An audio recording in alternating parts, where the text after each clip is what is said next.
Start कर लो। अच्छा, जो हमारी जो रेपो वन है ना, रेपो वन के अंदर ये चीज़ है कि हमारे पाइथन की रिलेटेड इंट्रोडक्शन है। अब पाइथन हमारे पास ना वर्सेटाइल और पावरफुल लैंग्वेज है।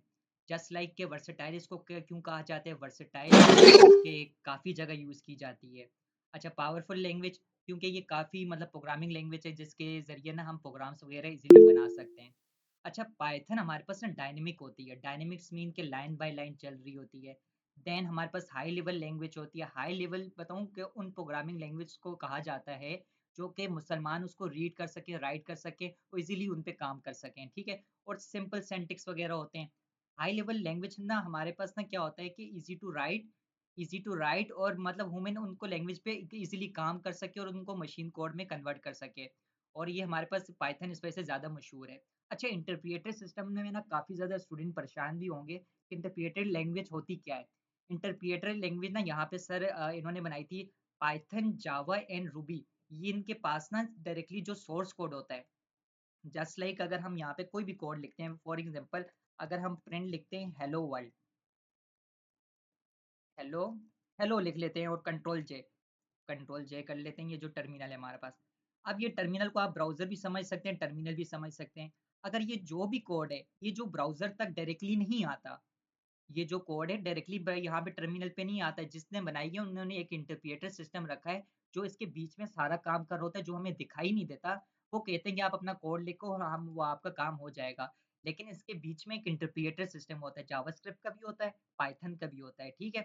अब इंटरप्रिएटर सिस्टम क्या करता है, फिर आपके ब्राउजर पे चलता है, फिर हार्डवेयर पे चला जाता है। बस आपने ये समझना है कि जो जावास्क्रिप्ट और ये अच्छा, डायनेमिक में कंफ्यूजन नहीं होनी। अगर कोई पूछता है कि पाइथन अगर आपके पास डायनेमिक है, बोले हाँ डायनेमिक है क्योंकि लाइन बाय लाइन इनका कोड चलता है। अच्छा, पैराडिम्स मल्टीपल पैराडाइम्स का मीनिंग क्या है कि ये ना पाइथन ना हमारे पास ऑब्जेक्ट ओरिएंटेड प्रोग्रामिंग को भी फॉलो करता है, प्रोसीजर को भी फॉलो करता है, फंक्शनल को भी फॉलो करता है। ऑब्जेक्ट ओरिएंटेड प्रोग्रामिंग मतलब कि ऊप्स के कॉन्सेप्ट आते हैं जिसके लिए यूजिबिलिटी हमारे लिए बढ़ जाती है। और यहाँ पे हमारे पास प्रोसीजर मतलब कि sequence of statement to perform a task, मतलब टास्क वगैरह इजीली हम परफॉर्म कर सकते हैं। फंक्शनल मतलब हर चीज़ फंक्शंस वगैरह होते हैं, ब्लॉक ऑफ कोड होता है। सबसे बड़ी बात बिगिनर फ्रेंडली होता है कि बिगिनर जो भी अगर फॉर एग्जांपल कोई भी प्रोग्रामिंग में नहीं है, कोई पहली बार आके प्रोग्रामिंग कर रहे हैं तो बिगिनर के लिए इजी टू लर्न है और उस पे काम कर सकता है। अच्छा, popular uses of Python. Popular uses कहाँ पे होते हैं कि भाई जो पाइथन होती है ना तो उसको ना हम development, AI, automation, data science, scripting हर जगह पे यूज़ की जाती है।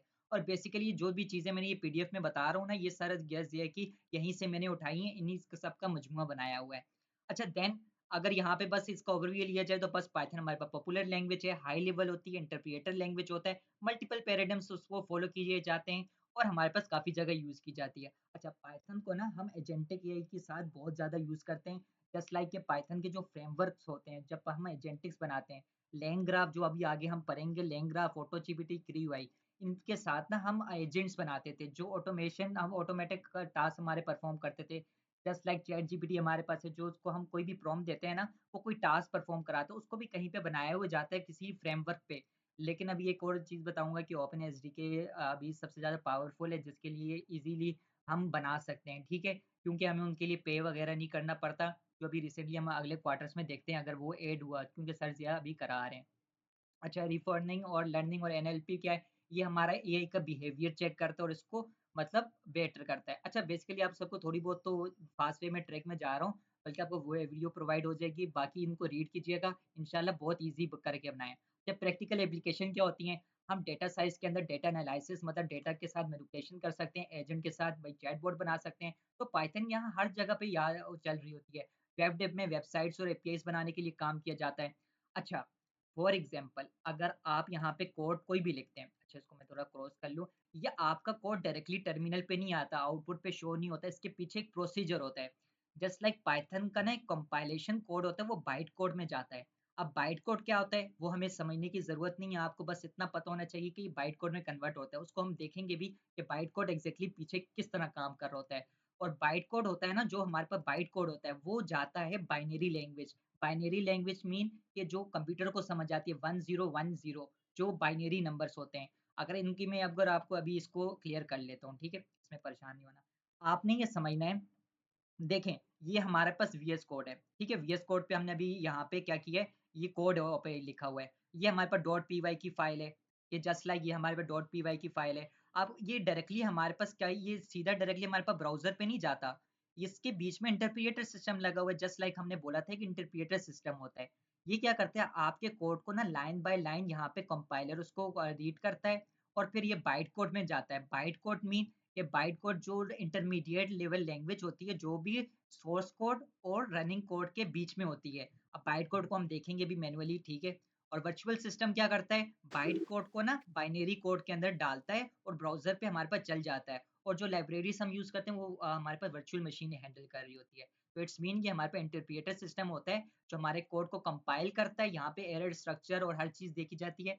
बाइट कोड में तकसीम होता है, बाइट कोड तो ब्राउजर को नहीं समझ आता, तो फिर बाइट कोड को क्या करते हैं, virtual machine binary machine code में डाल के हमारे पास ब्राउजर पे आ जाता है। तो यही बताया गया कि हमारा पाइथन का कंपाइल होता है बाइट कोड में। इट्स मीन कंपाइल हुआ, बाइट कोड में गया, फिर बाइनरी लैंग्वेज में चला गया। तो बाइट कोड हमारे पास इस तरह चल रहा होता है। अच्छा, बाइट कोड होता क्या है, बाइट कोड एग्जैक्टली ना हमारे पास इंटरमीडिएट मतलब ये हमारे पास डॉट पी वाई सी की फाइल के अंदर स्टोर होता है और बाय कैच का फोल्डर बना हुआ होता है। अगर फॉर एग्जांपल अगर आपसे कोई पूछता है कि आप कैसे देख सकते हो अपने बाइट कोड को, ये तो अभी ये इंटरप्रेटर सिस्टम कर रहा है। अभी मैं आपको बताऊंगा कि यहाँ पे ना आप लिख सकते हो पाइथन और मैन डॉट पी वाई। इसके जरिए आप क्या कर रहे होते थे, आप अपना कोड को ना मतलब कोड को मतलब आउटपुट देख रहे थे। लेकिन आप यहाँ पे कर सकते हैं -m कंपाइल ऑल। ये आपसे पूछ सकते हैं एमसीक्यूज में कि आप अपना बाइट कोड किस तरह देख सकते हैं। अगर इसको एंटर किया जाए तो ये कंपाइल हो चुका है। अभी ये सिर्फ ये देखें, बाय ये हमारे पास आ चुका है। ओपन एनीवे इसको कर लेते हैं, टेक्स्ट एडिटर इसमें ही कर लेते हैं। तो फॉर एग्जांपल ये टेक्स्ट एडिटर में ये देखें बाइट कोड इस तरह हमारे पास हो रहे थे, हमें इनको समझने की जरूरत नहीं है। ये टेक्स्ट एडिटर में इस तरह ओरिजिनल इस तरह नहीं आ रहा होता, तो इसको समझने की हमें जरूरत नहीं है। ये पाइथन का काम है, बस आपको पता होना चाहिए कि ये बाइट कोड होता है जो कि कंपाइल टाइम के बाद हमारे बाइट कोड जनरेशन होती है और फिर बाइनरी में आ जाता है। देन ये एक चीज इन दोनों में ना एक चीज आपने कॉमन याद रखनी है, डॉट पी वाई सी के अंदर ये स्टोर होता है, पाई कैच का फोल्डर बना हुआ होता है। अगर आपसे कोई पूछता है कि बाइट कोड को हम किस तरह देख सकते हैं, आप ये -m कंपाइल का बताएंगे। देन अगर कोई पूछता है कि कहाँ पे स्टोर होता है, डॉट पी वाई सी की फाइल में स्टोर होता है। फोल्डर कौन सा होता है, पाई कैच का। ठीक है, ये चीज आपने बतानी है। देन अभी नेक्स्ट चलते हैं। अच्छा, दूसरा तरीका हमारे पास ना डिस्क होता है। डिस्क मीन कि हम यहाँ पे ना इसको ना मॉड्यूल इसको कर लेते हैं। अगर इम्पोर्ट डिस्क करें और यहाँ पे हम ना, अब तो ये हमने बता दिया कि हम यहाँ पे टर्मिनल के जरिए देख सकते हैं। अगर फॉर एग्जांपल अगर हमने यहाँ पे इस तरह करना है, तो इट्स मीन कि अगर कोई भी यहाँ पे अभी मैं बनाऊंगा नहीं, डिस्क के अंदर अगर कोई भी चीज़ हम प्रोवाइड करते हैं, वेरिएबल को स्टोर करके यहाँ पे करते हैं, तो यहाँ पे टर्मिनल के अंदर ये बाइट कोड हम देख सकते हैं। ठीक है, ये दो तरीके से होते हैं बाइट कोड को रीड करने के। अब यही चीजें सारी बताई थी। अब lexical analysis, syntactic analysis, semantic analysis, byte code generation, ये क्या चीज होती है, बहुत सिंपल चीज है। अब ये देखें, जब भी हमारे पास सोर्स कोड होता है वो एग्जैक्टली कंपाइल के टाइम पे ना तीन प्रोसेस डिफाइन करता है। लेक्सिकल एनालिसिस क्या करता है, ये जो भी हमारा कोड है, फॉर एग्जाम्पल कंट्रोल जेड करूँ, ये क्या करता है कि हर वर्ड को टुकड़ों में तब्दील करता है और इनको टोकन में जनरेट करता है। ब्रेक कोड इनटू टोकन्स, हर वर्ड को टुकड़ों में तोड़ता है। सेंटिक एनालिसिस क्या करता है, सेंटिक एनालिसिस आपका सेंटिक्स चेक करता है। सिमेंटिक एनालिसिस क्या करता है, आपके कोड के मीनिंग देखता है कि आपके दो वेरिएबल जो भी हैं वो क्या बिल्कुल सेम है या नहीं है। और बाइट कोड जनरेशन क्या करता है कि आपके इस वाले डॉट पी वाई सी के अंदर स्टोर कर लेता है। इट्स मीन ये तीन फाइलें यहाँ से होती हैं, तीन lexical analysis, syntactic analysis, semantic analysis, then हमारे पास बाइट कोड। अच्छा, मीटिंग चल रही है और ऑल थिंग्स क्लियर, वॉइस वगैरह क्लियर है, आप एक दफ़ा कंफर्म करके मुझे बता दें। वालेकुम सलाम, वालेकुम सलाम। अच्छा, कहीं पे कोई वॉइस इशू या कुछ भी? जी जी भाई, सब क्लियर है ना, कोई नहीं, दिक्कत? सब ठीक है मतलब भाई। हाँ बस ठीक है। तो ये हमारे पास हमारे पास बाइट कोड जनरेशन चल जाती है। इट्स मीन के बाइट कोड हमारे पास चल जाता है। तो ये सिंपल सी चीज़ है। अगर फॉर एग्जांपल ये हमें पता क्यों नहीं चाहिए, अगर कहीं पे भी आप इंटरव्यू में जाते हैं ना, आप उससे बंदा पूछते पाइथन क्या है, आप ये पूरा प्रोसेस बता दें, आपके हाथ में भाई नौकरी पे दे देंगे। आप बोलेंगे भाई हमारे पास एक कोड एडिटर होता है और ब्राउजर पे शो होता है। सर आपको हम बता सकते हैं कोड एग्जैक्टली चलता किस तरह है। आप बोलेंगे हमारे पे एक इंटरप्रिएटर सिस्टम होता है जो चार प्रोसेस को देता है, लेक्सिकल एनालिसिस, सिंटैक्स, सेमेंटिक और बाइट जनरेशन। लेक्सिकल में क्या होता है, हर वर्ड को टुकड़ों में तब्दील करता है। सेंटिक्स में सेंटिक्स चेक करता है। सिमेंटिक में हमारे पास लॉजिक देखता है कि पहला वाला वेरिएबल और दूसरा वाला वेरिएबल आपस में ये ज्वाइन कर सकते हैं या नहीं कर सकते, कोई मीनिंग देख सकते हैं या नहीं। फिर बार बार बाइट कोड जनरेशन चलती है और बाइट कोड तो एग्जैक्टली टर्मिनल समझता नहीं है, तो वर्चुअल मशीन हमारे पास होती है जो बाइनरी में डालती है। अच्छा, पीवीएम क्या होता है? पीवीएम हमारे पास अगर कोई पूछे ना आपका इंटरप्रेटर के अंदर कौन सी वर्चुअल मशीन होती है, तो ये आप भी बता सकते हैं। अब इस पे बस इतना काफ़ी है, इंशाल्लाह आपको समझ आ चुका होगा। अब देखिए, आप कोई भी कोड लिखते हैं कंपाइल करने के लिए, आपको मैंने बताया कि -m कंपाइल और test.p फाइल लिखेंगे, आपके पास टर्मिनल पे शो हो जाएगा। पाइकेज का डायरेक्टरी बनती है, देन हमारे पास बाइट कोड चल रहा होता है। अच्छा, पाइथन test.p.p cp पाइथन और 3-12.pyc, ये इसके जरिए हम मतलब इसका ना ये देख सकते हैं पाइथन एग्जैक्टली चल रही किस पे, सी पाइथन पे चल रही होती है। कोई पूछता है ना आपको कोई एमसीक्यूज के अंदर, आप ये बता सकते हैं। अडेंटेशन क्या होती है? अडेंटेशन बताऊं क्या होती है? इंडेंटेशन हमारे पास स्पेसेस होती हैं। इट्स मीन अगर हम यहाँ पे डिफ लिखें एड और यहाँ पे कर्ली ब्रैकेट लगाते हैं और मैं यहाँ पे सिंपल इससे ये काम करवा रहा हूँ। अच्छा, इसको थोड़ा सा अरेंज कर लूँ और हाँ, अगर फॉर एग्जांपल अगर ये देखिए पूरा फंक्शन बना हुआ है, ये 4 स्पेसेस ज़रूरी देने माँगता है कि भाई 4 स्पेसेस आपने देनी है, अगर नहीं देंगे आपको एरर थ्रो करेगा 1, 2, 3, 4। 4 बोलते हैं कि भाई 4 आपने देनी है, 4 एक अच्छा तरीका होता है, अगर आप ज़्यादा देना चाहें दे सकते हैं, लेकिन एक जो अच्छे डेवलपर की निशानी है वो 4 बोलते हैं दें। अच्छा, ये देने की ज़रूरत क्यों है? क्योंकि अगर हम आप सबको पता हो कि टाइपस्क्रिप्ट और जावास्क्रिप्ट में होता था, तो हम क्या कर रहे होते थे, हम यहाँ पे इस तरह कर रहे होते थे, तो ये तो पता चल जाता था इसी का पार्ट है। तो यहाँ पे ना इंडेंटेशन के जरिए हम यहाँ पे देख रहे होते हैं, 4 इंडेंटेशन लगाना लाजमी होती है और कंसिस्टेंसी होनी चाहिए। ये देखें, 4 स्पेसेस यहाँ पे दिए, तो ये बोलता है ठीक है आपका यही पार्ट है और आपका ये कोड एग्जीक्यूट हो जाएगा। इनकरेक्ट में क्या होगा? अगर आपने नहीं दी, आपका नहीं चलेगा। अच्छा, देन ये हमारे पे एमसीक्यूज हैं, इस पे अभी नहीं जाएंगे, और कराना चाहें तो करा सकते हैं, टाइम कम है, इसके बाद एंडिंग में हम देखेंगे, ठीक है। और ये सारी की सारी इसी में थी। अगर ओवरव्यू लिया जाए ना, तो इसके अंदर सिर्फ़ कुछ कॉन्सेप्ट हैं जो आपको पता होना चाहिए कि पाइथन हमें एग्ज़ैक्टली हमारे पास होती क्या है। वैसे हाई लेवल लैंग्वेज होती है, इंटरप्रिटेर लैंग्वेज होती है, मल्टीपल पैराडाइम्स यूज़ किए जाते हैं, ऑब्जेक्ट ओरिएंटिंग जो प्रोसीजर और फंक्शंस, ये सारी चीज़ें यूज़ की जाती हैं। बिगिनर फ्रेंडली होती है। और अगर आपको इन सब के ना बेसिकली मैं आपको एमसीक्यूज़ के बजाय ये क्यों समझा रहा हूँ, क्योंकि अगर आपको कांसेप्ट पता हो गया ना, एमसीक्यूज़ ईज़िली आप कर लोगे। ठीक है? कहाँ-कहाँ पे यूज़ की जाती है? पाइथन को एजेंटिक के अंदर मतलब यहाँ पे लेंग ग्राफ, ये ऑटो चेन, ये यहाँ पे यूज़ किया जाता है। प्रैक्टिकल एप्लीकेशन मतलब डेटा साइंस कहाँ पे ये पाइथन का यूज़ किया जाता है। और ये जो कोड एग्जीक्यूट किस तरह हो रहा होता है, हमारा पाइथन का कोड बाइट कोड में जाता है, बाइट कोड का एग्जीक्यूशन होती है और फिर हमारे पास डिस्प्ले होता है। और अगर इसको देखना हो ना, तो आप इस एग्जांपल से देख सकते हैं। और कंपाइल टाइम पे ना ये 4 प्रोसेस देता है। कंपाइलेशन ये 4 प्रोसेस से होके गुजरती है। लेक्सिकल टुकड़ों में तब्दील करता है, सिंटैक्स चेक करता है और ये सारी चीज़ें होती हैं। देन बाइट कोड को आपका देखना हो, अगर बाइट कोड तो आपको यहाँ पे नज़र आ रहा है, आप किस तरह देख सकते हैं, तो वो चीज़ होती है। और किस तरह रन कर सकते हैं बाइट कोड को, तो ये सारी चीज़ होती है। और इंडेंटेशन स्पेसेस होती हैं। और ये हमारे पे एक्सरसाइज हो, इंशाल्लाह ये आसान है और इंशाल्लाह आप कर लेंगे, और इसके आंसर भी मैंने नीचे प्रोवाइड किए, ठीक है। और इनकी पीडीएफ वगैरह मैं आपको नेक्स्ट में प्रोवाइड कर दूंगा।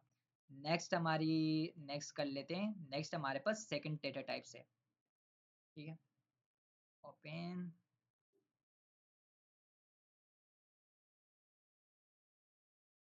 अच्छा भाई, डेटा टाइप्स होती क्या है? अच्छा, फॉर एग्जांपल अगर आपके आपको ना एक बात बताऊं कि जिस टाइप में अगर किचन की एग्जांपल भी लूं, किचन में क्या पड़ी होती है? बॉटल्स पड़ी होती हैं। अगर बोतल खाली है ना, वो एक समझ लें वेरिएबल है। अगर उसके अंदर कोई चीज़ आप डालते हैं, चीनी, नमक या सॉल्ट वगैरह कुछ भी है, तो वो क्या कर रहे हैं, हम उसके अंदर बोतल के अंदर कोई चीज़ डाल रहे हैं। डेटा टाइप हमारे पास क्या होती है कि हम जो चीज़ डाल रहे हैं ना, उसको एक्सप्लेन करता है। जस्ट लाइक अगर यहाँ पे अगर फॉर एग्जांपल एक ईजी एग्जांपल में मैं आपको बताऊं कि अगर मैंने एग यहाँ पे शुगर, अगर मैं यहाँ पे लिखूँ स्ट्रिंग, स्ट्रिंग, और यहाँ पे मैं str लिख लेता हूँ, str equal to I am string. अब ये देखें, जो डेटा टाइप है ना, डेटा टाइप है वो क्या कर रहा है कि आगे जो भी आप वैल्यू लिख रहे हैं ना, उसकी डेटा टाइप बता रहा है। और ये हमारे पास क्या होता है, यहाँ पे हम स्टोर कर रहे होते हैं वैल्यूज को, ठीक है। यहाँ पे इतने कंफ्यूजन नहीं होनी चाहिए। अच्छा, काफ़ी तो एक्सपर्ट लेवल के बंदे बैठे हुए होंगे। और डेटा टाइप क्या होती है, हमारे पास एक वेरिएबल होता है जो वैल्यू होल्ड कर रहे होते हैं, हम उसको बताते हैं कि भाई इसकी डेटा टाइप क्या है, इसके अंदर क्या स्टोर होगा, ठीक है। और उसकी वैल्यू के बारे में हम डिटेल देते हैं। अच्छा, ये एरर प्रोवाइड नहीं करता, अगर आप यहाँ पे गलत भी दे दें, एस टी आर लिखें, और अगर आपके यहाँ पे नंबर भी लिख लें, ये आपको कोई एरर प्रोवाइड नहीं करेगा। क्योंकि ये ना मतलब स्टैटिक टाइप नहीं होती, जैसे टाइप स्ट्रिप होती थी ना, टाइप स्ट्रिप, उस तरह नहीं है। इसके अंदर हम लाइब्रेरीज इंस्टॉल करके इसको हैंडल कर सकते हैं, बाकी और कोई तरीका नहीं है। तो ये अच्छा फिर लिखें क्यों? क्योंकि भाई एक देखने में ना अगर कोई डेवलपर आपका कोड रीड करता है तो उसको पता होना चाहिए कि भाई आप क्या लिख रहे हैं। अच्छा यहाँ पे ना हमारे पास डेटा टाइप न्यूमेरिक टाइप्स की होती है, जस्ट लाइक इंटीजर। इंटीजर में तो किसी को प्रॉब्लम नहीं होनी चाहिए, जस्ट लाइक हम जो नॉर्मल काउंटिंग देख रहे होते हैं, walls number, positive, negative, zero, ये जो भी होते हैं ना, तो ये हमारे पास इंटीजर डेटा टाइप्स में आता है। जस्ट लाइक अगर कहीं पे अगर आप नम स्टोर कर रहे हैं तो ये नंबर आ जाता है। फ्लोट डेटा टाइप में क्या होता है, अगर कोई भी आप पॉइंट में वैल्यू लिखते हैं वो आपकी फ्लोटिंग डेटा टाइप बन जाती है। अच्छा कॉम्प्लेक्स डेटा टाइप ना आप सबको थोड़ा कंफ्यूज कर सकता है। कॉम्प्लेक्स डेटा टाइप एक हमारे पास मैथ का एक पार्ट है। जस्ट लाइक अगर इसको मैं कंट्रोल जे करूं, अब ये बोलता है कि आप ना क्या कर सकते हो, आपको ये जो पहला पार्ट है ये आपका रियल नंबर होता है, दूसरा पार्ट इमेजिनरी नंबर होता है। आपसे ये पूछ सकते हैं कि अगर प्रिंट नहीं नहीं नहीं नहीं नहीं, फॉर एग्जांपल क्या हो गया, ये पूछ सकते हैं कि इन दोनों में से रियल नंबर कौन है, इमेजिनरी नंबर कौन है। आपने हमेशा याद रखना है कि जो खाली नंबर होता है वो हमारे पास रियल नंबर होता है। और अगर यहाँ पे ना बने बनाए फंक्शंस भी होते हैं इमेजिनरी, इमेजिनरी को अगर मैं एग्जीक्यूट करूंगा तो देखिएगा नीचे आएगा 3J आएगा, 3.0 आएगा। अगर यहाँ पे अगर मैं रियल करूंगा तो 2 आ जाएगा। तो ये देख सकते हैं, अगर ये थोड़ा सा मेरा अगर नेटवर्क से सही चल जाए तो थोड़ा सा सही चल रहा नहीं है, बाकी इसका इमेजिनरी हाँ ये देखें 3.0 आ चुका है। तो ये हमारे पास 3.0, अगर फॉर एग्जांपल अगर हम अगर कोई पूछे अगर 3J लिखा है, ये हमारे पास कौन सी डेटा टाइप होती है, कॉम्प्लेक्स डेटा टाइप होती है। बस आपको ये पता होना चाहिए, बाकी इसका हम इतना ज़्यादा यूज़ केस नहीं कर रहे होते। अगर फॉर एग्जांपल कि ये हमारे पास इमेजिनरी पार्ट है, रियल पार्ट तो हमने लिखा ही नहीं है, तो फिर वो क्या होगा, अगर बाय डिफ़ॉल्ट क्या करता है पाइथन, क्या करता है इसको 0 कंसीडर करता है। आप कुछ वैल्यू नहीं लिखो ना तो वो 0 कंसीडर करता है। तो इमेजिनरी पार्ट नाम से ही पता चल रहा है कि आप इमेजिन कर रहे हो, जे की वैल्यू हमें इमेजिन कर रहे हैं और जो पहला नंबर है वो हमारे पास। और यही 3 चीज़ें होती हैं जो हम पाइथन के अंदर ना न्यूमेरिक टाइप मतलब नंबर्स के साथ ये यूज़ करते हैं। Integer wall number, float points, complex data type में हमारे पास रियल नंबर और इमेजिनरी नंबर है। पूछ सकते हैं कि 2 हमारे पास क्या होता है, real number, 3J imaginary number. Boolean type में तो कोई कंफ्यूजन होनी नहीं चाहिए, ये जस्ट लाइक ट्रू और फॉल्स हमारे पास चल रहे होते हैं। अगर किसी पाइथन को अगर हमें देखना है हाँ या नहीं, तो ये, लेकिन एक चीज़ का ये ध्यान रखिएगा कि ट्रू को ना हमेशा टी को पहले वाले को कैपिटल रखना है, स्मॉल टी नहीं चलता, एरर थ्रो करता है। ठीक है। सीक्वेंस टाइप कौन सी होती हैं, सीक्वेंस टाइप्स हमारे पास वो टाइप्स होती हैं जो सीक्वेंस में लिखी जाती हैं। तो उसमें उनमें से हमारे पास आ जाती है एसटीआर। एसटीआर लाइक के अगर हम कोई टेक्स्ट लिखना चाहते हैं, अगर हम यहाँ पे अगर कोई, इतना तो पता है मुझे पता है, तो ये हमारे पास अगर कोई टेक्स्ट लिखना चाहते हैं, जस्ट लाइक अगर हमने कोई वैल्यूज टेक्स्ट में लिखी है तो ये हमारे पास क्या हो जाता है, एस टी आर में आ जाती है। और इसको अगर हम देखना चाहें यहाँ पे एस टी आर डिफाइन भी कर सकते हैं और ये टाइप के मेथड के साथ हम इसकी टाइप भी बयान कर सकते हैं। अब सीक्वेंस टाइप में और कौन कौन सी चीज़ें आती हैं, लिस्ट आता है, टपल्स आते हैं। अच्छा लिस्ट और टपल के अंदर कंफ्यूज नहीं होना, समझ लो कि भाई ये भाई भाई हैं, लेकिन इनके अंदर एक आदत है। इसके अंदर ये आदत है कि लिस्ट बोलता है कि भाई अब मैं मेरी अगर कोई चीज़ें अगर इसको इम्प्रूव करनी है ना, ये बोलता है कि मैं अपने अंदर ना इम्प्रूवमेंट ला सकता हूँ। टपल क्या करता है, टपल बोलता है मैं जैसा हूँ भाई वैसा ही ठीक हूँ, मुझे भाई चेंज नहीं करो। ठीक है। माई लिस्ट का मतलब क्या है, अगर माई लिस्ट के अंदर कोई भी वैल्यूज डली हुई है ना, हम इसके साथ चेंजिंग कर सकते हैं। टपल्स के अंदर कोई भी चीज़ पड़ी है वो फिक्स होती है, जब बनाने के टाइम आप कुछ भी डाल दो, जस्ट लाइक अगर डाला है डाल दो, बाकी आप इसके अंदर मजीद डालने मतलब कोई चीज़ ऐड नहीं कर सकते। इसके फंक्शंस होते हैं जिसके ज़रिए करते हैं, इसीलिए इसको ऑर्डर, ऑर्डर दोनों होते हैं, ऑर्डर दोनों होते हैं। इट्स मीन इनका जो पहला इंडेक्स है 0 पे स्टार्ट होगा, 1 2 3 4। देन म्यूटेबल इसको क्यों कहा जाता है, म्यूटेबल्स मीन, अगर म्यूटेबल और इम्यूटेबल की आप चीज़ समझ लें, म्यूटेबल वो चीज़ होती है जो कि मतलब उसको चेंज किया जा सके, इम्यूटेबल वो चीज़ होती है जिसको हम चेंज नहीं कर सकते। अच्छा रेंज हमारे पास वो चीज़ होती है एक सीक्वेंस जनरेट करता है। जस्ट लाइक अगर मैं यहाँ पे आपको इसको कॉपी करूँ और दिखाऊँ कि एग्जैक्टली कोडिंग के अंदर किस तरह करना है, तो ये देखें, ये अगर अच्छा इसको मैं एग्जीक्यूट भी कर देता हूँ। अच्छा ये हमारे पास रेंज होता है कि भाई आप कहाँ से लेकर कहाँ तक नंबर लेना चाहते हैं। मैं बोल रहा हूँ कि 1 से लेकर आप 10 तक नंबर ले लें। अब वो 10 इंक्लूड नहीं होता, 9 पे रुक जाता है, 10 वाला इंक्लूड नहीं होता। ठीक है? ये सारी चीज़ होगी। अच्छा ये मेरे पास आया है इस वजह से नहीं ना, क्योंकि मैंने यहाँ पे इसकी टाइप डिफाइन करवा रहा हूँ। अब ये मेरे पास आएगा। लेकिन अब थर्ड स्टेटमेंट क्या कह रही है? थर्ड स्टेटमेंट कह रही है कि आपको ना मैं हर नंबर के बाद 2 जंप करवा के नंबर दूँगा। जस्ट लाइक ये देखें 1 यहाँ पे आया है, कौन-कौन सा आया है? नहीं, नहीं, इस तरह अभी भी नहीं आया, थोड़ा-सा तंग कर रहा है मेरा ब्राउज़र। बस आपने ये समझना है कि 1 से लेकर ना 1 के बाद 2 नहीं आएगा, क्यों? क्योंकि ये स्किप कर रहा है कैरेक्टर। इन 1 से लेकर जो भी 9 की जो बिटवीज़ है ना, 1 मिनट इसको मैं दिखा देता हूँ। आ जाओ वेट यहाँ पे आई मे बी इसको मैं नम रेंज अच्छा ये अब हमारे पास नहीं दिखाता क्यों नहीं दिखाता क्योंकि इसको ना हम फॉर लूप के साथ इस्तेमाल कर सकते हैं अगर हम किसी वेरिएबल के अंदर स्टोर करके देखना चाहेंगे नहीं आएगा हमेशा याद रखने फॉर के लूप के साथ या फॉर के लूप के साथ ये रेंज काम करता है अगर वेरिएबल के अंदर स्टोर करेंगे ये आपको नहीं दिखाएगा बल्कि एग्जैक्टली वैल्यू ही रिटर्न करेगा अच्छा सेट डेटा टाइप क्या होती है सेट ये समझ ले भाई बहन है ये अच्छा इन दोनों की खास बात है इनकी ये खास बात है अगर इनकी वैल्यूज के अंदर आपने अगर डुप्लीकेट वैल्यूज लिख ली हैं ये उनको सिंगल में लेता है फ्रोजन सेट क्या करता है वो भी यही काम करता है अगर आपने कोई उसके अंदर कोई डुप्लीकेट वैल्यू लिखनी है वो सिंगल लिखेगा लेकिन इन दोनों में फ़र्क क्या है इन दोनों में फ़र्क ये है कि इनके अंदर दो मेथड्स होते हैं ऐड एंड रिमूव ऐड क्या करते हैं इसके अंदर ऐड कर सकते हैं रिमूव क्या करते हैं इनमें से रिमूव कर सकते हैं लेकिन फ्रोजन सेट कहता है मैं आपको किसी चीज़ की इजाज़त नहीं देता तो सेट इट्स मीन कि हम इसके अंदर चेंजिंग कर सकते हैं फ्रोजन सेट मीन हम इसके अंदर कोई चेंजिंग नहीं कर सके अब मैपिंग टाइप कौन सी होती है डिक्शनरी डेटा टाइप्स होती है अच्छा ये जो बता रहा हूँ ना ये हमारे पास सिर्फ टाइप्स बता रहा हूँ बाद में इनको एक्सप्लेन करूंगा थोड़ा सा कोशिश करूंगा थोड़ा डिटेल वे में ठीक है अब डिक्शन मैपिंग टाइप कौन सी होती है मैपिंग टाइप हमारे पास वो टाइप होती है जिसके अंदर ना की एंड वैल्यूज इसके की जो होती है ना ये हमारे पास स्ट्रिंग में हमेशा लिखी जाती है बेसिकली वॉइस वगैरह क्लियर है हर चीज़ क्लियर है ये तो मुझे बता दें हर चीज़ क्लियर है ओके ओके।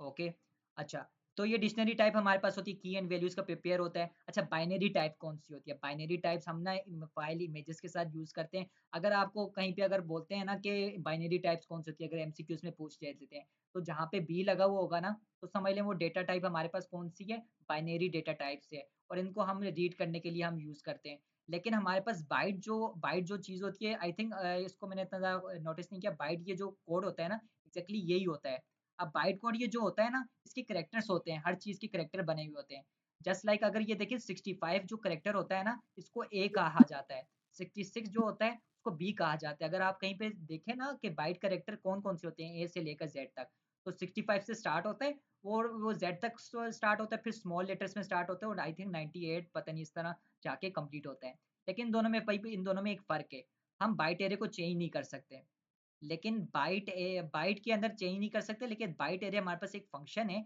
जिसके ज़रिए हम इसकी वैल्यूज़ को चेंज कर सकते हैं। तो इन दोनों में बस यही फ़र्क है। जस्ट लाइक ये देखें अगर बाइट एरे के मैंने बोला इंडेक्स 0 के अंदर आप क्या कर दो 72 ऐड कर लो। 72 मीन क्या होता है कि एच कैपिटल मैं बोल रहा हूँ कि आप चेंज कर लो एच कर लो। तो यहाँ पे अगर फॉर एग्ज़ाम्पल अगर मेरे पास इमेज नहीं होगी आप सर्च कर लीजिएगा। तो जो भी हमारे पास 72 होता है ना उसमें एच कैपिटल आ जाता है।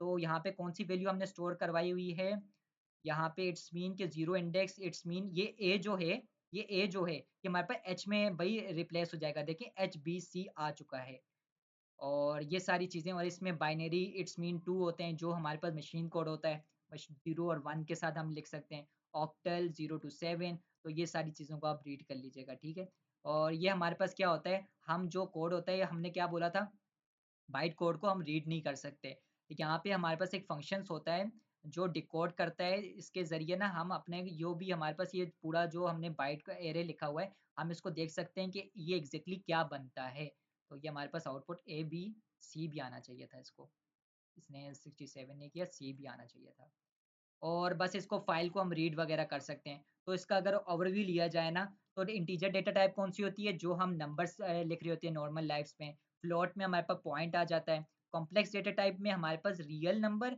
एंड इमेजनरी नंबर का पार्ट होता है जिसको कॉम्प्लेक्स डेटा टाइप कहा जाता है बूलियन डेटा टाइप हमारे पास क्या होती है ट्रू एंड फॉल्स होता है बूलियन डेटा टाइप एसटीआर मैंने क्या बोला था एसटीआर जो हम नॉर्मल स्ट्रिंग्स लिख रहे होते हैं लिस्ट लिस्ट मीन के अगर आप कोई लिस्ट में अगर कोई चीज लिखना चाहते हैं मल्टीपल चीजें लिखना चाहते हैं लेकिन इसके अंदर हम चेंजिंग कर सकते हैं म्यूटेबल सीक्वेंस होता है मतलब इनको हम चेंज कर सकते हैं और टपल्स की अगर बात की जाए तो टपल्स के अंदर हम वैल्यू जो ऐड कर लेते हैं लेकिन इनको हम चेंज नहीं कर सकते इन दोनों का एक मेजर रीजन ये कि यहाँ पे ना इसको अगर लिस्ट अगर आपको पता लगाना हो ना तो कैलिब्रेट अच्छा काइंडली वो माइक बंद कर लें रेंज हमारे पास किसी भी चीज़ का रेंज करते हैं और फॉर लूप के साथ ज़्यादातर इस्तेमाल कर रहे होते हैं नंबर सीक्वेंस सेट हमने बोला था यूनिक वैल्यूज होती हैं, फ्रोजन सेट इम्यूटेबल सेट होता है। यहाँ पे हम चेंज कर सकते हैं, इसके अंदर कुछ चीज़ें ऐड कर सकते हैं, लेकिन यहाँ पे वो चीज़ इजाज़त नहीं देता है, ऐड और रिमूव का पार्ट होता है। डिक्शनरी हमारे पास की एंड नंबर वैल्यूज़ के पार्ट होता है। बाइट हमने बोला था इम्यूटेबल बाइट सीक्वेंस, मतलब इसको चेंज नहीं किया जा सकता, लेकिन मैंने बोला बाइट एरे एक फंक्शन है जिसके साथ चेंजिंग की जा सकती है। तो ये हमारे पास एमसीक्यूज हैं, तो ये कीजिएगा और नीचे इसको एक्सप्लेनेशन मैंने दे दी है।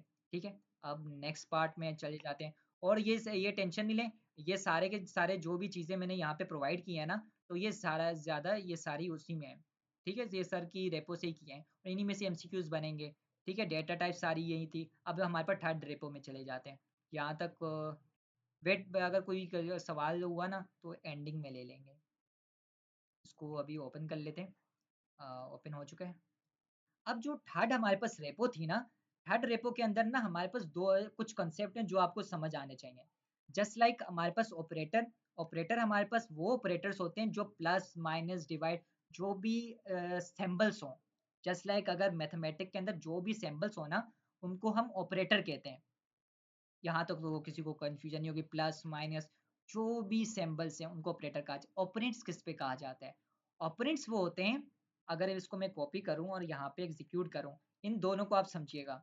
अब यहाँ पे देखें, ये जो ए और बी है, ए और बी है, इनको क्या कहा जाता है? ऑपरेंड्स कहा जाता है, जिन पर ऑपरेशन परफॉर्म कराया जा सके। और जो ये प्लस है, जो ये प्लस है, प्लस को ऑपरेटर कहा जाता है, और ये जो ए और बी है जिन पर ऑपरेशन परफॉर्म कराए जाते हैं उनको ऑपरेंड्स कहा जाता है। तो यहाँ पे देखिए, an operator is a symbol और keyword that instruct Python to perform a specific operation. ये वो ऑपरेटर्स होते हैं जिन पे ना हम ना किसी भी ऑपरेंड्स पे, किसी भी ऑपरेंड पर कोई भी हम ऑपरेशन परफॉर्म करा सकते हैं। अगर ऑपरेंड्स की बात की जाए तो ऑपरेंड्स ये वैल्यूज होती हैं ए एंड बी, ये जो वैल्यूज होती हैं उनको ऑपरेंड्स कहा जाता है। अब यहाँ पे ये दोनों कॉन्सेप्ट आपको समझ आ जाने चाहिए। अगर नहीं भी आया तो एक दफ़ा लिख लेता हूँ कि फॉर एग्जांपल अगर आपके पास अगर 3 प्लस 6 है, तो इट्स मीन यहाँ पे अगर मैं यहाँ पे कर्ली ब्रैकेट लिखूँ, 3 एंड 6 आर ऑपरेंड, ऑपरेटेंड, और ये जो प्लस साइन है ऑपरेटर है। ठीक है, तो ये दो कन्फ्यूजन, अगर ये आपको इस वजह से क्लियर करवा रहा हूँ ना, इस पे थोड़ा सा कॉन्सेप्ट है। जस्ट लाइक इसको मैं यहाँ पे करता हूँ। तो ये हमारे पास ऑपरेंड है। अब यहाँ पे बोलता है कि हमारे पास जो ऑपरेटर होते हैं, ऑपरेटर्स होते हैं, वो हमारे पास दो किस्म के होते हैं। एक यूनेरी ऑपरेटर होता है, एक हमारे पास बाइनरी ऑपरेटर होता है। अब यूनेरी ऑपरेटर कौन से होते हैं? अरे यूनेरी ऑपरेटर्स वो होते हैं जिन पर हम एक एक कीवर्ड के साथ हम काम कर सकें। जस्ट लाइक अगर मैं यहाँ पे a इक्वल टू 5 लिखता हूँ, 4 लिखता हूँ, और अगर यहाँ पे मैं अगर प्रिंट करवाऊँ a, ए को अगर मैं माइनस कर लेता हूँ, फॉर एग्जांपल अगर मैं माइनस कर लेता हूँ, तो इट्स मीन मैं इस पे ऑपरेशन परफॉर्म करा रहा हूँ एक एक ऑपरेंड पे। एक ऑपरेंड इट्स मीन कि एक वेरिएबल पे, एक वैल्यू पे मैं एक ऑपरेशन परफॉर्म करा रहा हूँ। वो कौन सी टाइप कहलाती है? यूनेरी ऑपरेटर कहलाती है। तो यहाँ पे इन्होंने बताया कि अगर निगेटिव, लॉजिकल नोट और बिटवाइज, और बिटवाइज में अगर जो भी आपको वैल्यू मिली हुई है ना, वो एक नंबर इंक्रीज कर लेता है और अपने साथ माइनस का साइन लगाता है। वेट, कोई कंफ्यूजन है? वेट, स्क्रीन शो नहीं हो रही मेरे पास। हाँ, रिकॉर्डिंग ग्रुप में सेंड होगी। इंशाल्लाह मैं, मेरी फुल कोशिश है कि करूँ, लेकिन बाकी अल्लाह मालिक है, पता नहीं वॉइस नोट कैसे आएगा। तो बस ये है। और यूने बाइनरी ऑपरेटर क्या होते हैं हमारे पास? ये वो ऑपरेटर्स होते हैं जो दो ऑपरेशन पे, दो ऑपरेंड्स पे काम करते हैं। ये हमारे पास यूनेरी ऑपरेटर होता है। अगर मैं आपको कहूँ बी इक्वल टू 4, ब्रदर अगर कोई इंपॉर्टेंट क्वेश्चन है तो आप यहाँ बोल सकते हैं, अनलेस फिर मैं एंडिंग में आपसे बात करूँगा। ठीक है, बी प्लस सी। अब ये देखें, अगर कोई दो ऑपरेंड्स पे काम किया जाए, वो कौन से ऑपरेटर्स होते हैं? हमारे पास बाइनरी ऑपरेटर्स होते हैं। ठीक है, जिन पे अगर दो दो ऑपरेंड्स पे काम किया जाता है। यूनरी ऑपरेटर क्या होते हैं? सिंगल ऑपरेंड्स होते हैं, एक वैल्यू पे काम किया जाता है। अच्छा, यहाँ पे यूनरी में कंफ्यूजन नहीं होनी चाहिए, कम ही इस्तेमाल कर रहे होते हैं। बस बाइनरी ऑपरेटर में ना हमारे पास अरिथमेटिक ऑपरेटर आ जाते हैं, कंपैरिजन ऑपरेटर आ जाते हैं, लॉजिकल ऑपरेटर, असाइनमेंट ऑपरेटर। अब यहाँ पे अगर इनको ना मैं नीचे अगर यहाँ पे दिया हुआ हो ना, यहाँ पे नहीं मिला हुआ, तो वेट, टाइम क्या हो रहा है? टाइम है काफ़ी है, सबर सबर करें। मैं यहाँ पे ना चैट जीपीटी के साथ ना मैं आप सबको थोड़ा एक्सप्लेन करना चाहूँगा। जल्दी जल्दी मुझे बना के दे दें। ऑपरेटर इन पाइथन, ठीक है। ये थोड़ा अच्छे बना के देता है। अब यहाँ पे देखें, यहाँ पे हमारे पास कौन से ऑपरेटर्स होते हैं? अरिथमेटिक, बाइनरी ऑपरेटर्स के अंदर अरिथमेटिक आता है। अरिथमेटिक सिंपल सी बात है, जो हम मैथमेटिक परफॉर्म करा रहे होते हैं ना, A plus B, A minus B, दो वैल्यूज को A multiply by A divided by B, ये हमारे पास सिंपल मैथमेटिक परफॉर्म करा रहे होते हैं। मॉड्यूलस क्या होता है? अच्छा, मॉड्यूलस हमारे पास अगर फॉर एग्जाम्पल अगर ए डिवाइडेड बाई बी करते हैं, अगर मैं यहाँ पे कैलकुलेटर ओपन करूँ, जो कुछ कॉन्सेप्ट होते हैं ना जो मुझे लगता है कि आने चाहिए ना, तो उन पे थोड़ा सा मैं टाइम लगाता हूँ, ठीक है। बाकी ज़्यादातर आते भी होंगे। अगर 2 डिवाइडेड बाय मैं 5 करता हूँ तो मेरे पास क्या आ रहा है? 0.4 आ रहा है। अब ये डबल डिवाइड वाला साइन क्या करता है कि ये जो 0.5.4 0 पॉइंट वेट में पानी पी लूँ। जो 0.4 की वैल्यू है ना, उसको रिमूव कर देता है। तो इट्स मीन अगर हम यहाँ पे अगर एक डिवाइड का साइन लगाया है, तो ये क्या करता है कि वो डिवाइड करके दे देता है वैल्यू। अब डबल यहाँ पे लगाया है तो ये जो डिवाइड के अंदर जो पॉइंट की वैल्यू आ रही है, ये उसको इंक्लूड नहीं करता, फ्लोट डिवीजन होता है। अच्छा, रिमाइंडर क्या होता है? रिमाइंडर काफ़ी स्टूडेंट को कंफ्यूजन होगी, तो मैं एक दफ़ा पेन बोल लेता हूँ और इंशाल्लाह आप सबको नहीं होगी। और ये एग्जैक्टली हमारे पास रिमाइंडर होता है डिवाइड का, ठीक है। अगर यहाँ पे मैं इसको अगर एग्जीक्यूट कर रहा हूँ कि अगर यहाँ पे हमने टू, अच्छा वेट, इसको 2 है और यहाँ पे 5 है, तो आपको पता है कि 2 का टेबल 4 पे आता है, ठीक है। तो यहाँ पे अगर इसको माइनस किया जाए तो 1 आ जाता है और ऊपर जो आ जाता है हमारे पास 2.5 आ जाता है, क्योंकि ना ये जो 5 के आगे फिर वो 10 लग के फिर यहाँ पे 5 दोबारा से 10.5 होता रहता है। लेकिन ये जो 1 आ रहा है ना, ये जो रिमाइंडर 1 आ रहा है, ये हमारे पास मॉड्यूलस होता है, ठीक है। ये हमारे पास मॉड्यूलस होता है, जो डिवाइड के जो नीचे वाले सेक्शन में आज वैल्यू आती है ना, वो ये हमारे पास मॉड्यूलस होता है और ये हमारे पास डिवाइड साइन होता है, ठीक है। डायग्राम को थोड़ा सा मद्देनजर रखिएगा। बस ये जो रिमाइंडर होता है ना, एग्जैक्टली हमारे पास डिवाइड के जो सबसे बॉटम में जो वैल्यू आती है ना, वही हमारे पास मॉड्यूलस होता है। अच्छा, एक्सपोनेंटेशन क्या होता है?